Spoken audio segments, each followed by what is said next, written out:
Many agencies at this point still, they haven't virtualized yet, and they know that they have an awful lot of servers, whether they're desktop performing a server function or servers somewhere in under somebody's desk or in a closet, that are performing server type functions and are not in their enterprise data center. Now that's got serious ramifications for every one of you, right? Those systems are not being backed up, they're not managed according to corporate policy, et cetera, et cetera, et cetera, right?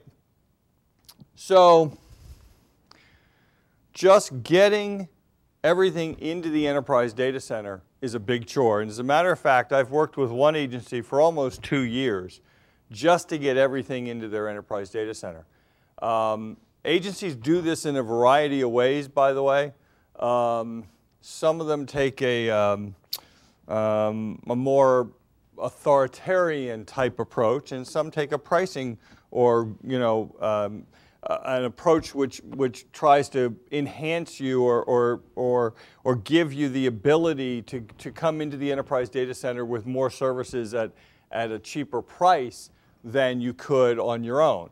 So in one civilian agency's case, they actually mandated that any new server that was bought, had to be bought using their standards list. So it had to be a specific model of server.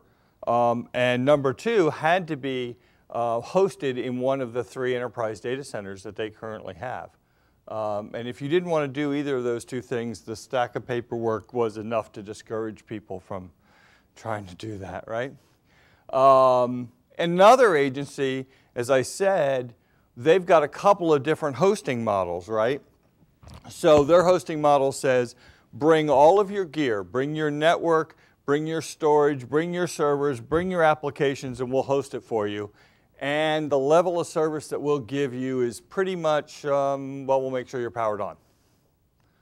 Or tell us your requirements, and we'll host that application for you. We'll give you backup. We'll maintain certain SLAs, right? We'll do all the things that an enterprise data center should do for you. And by the way, here's the cost model for those 2 things, right? So they're encouraging people to move their applications onto an infrastructure on which they can manage, because let's face it, in the first case, it's a nightmare for them, right?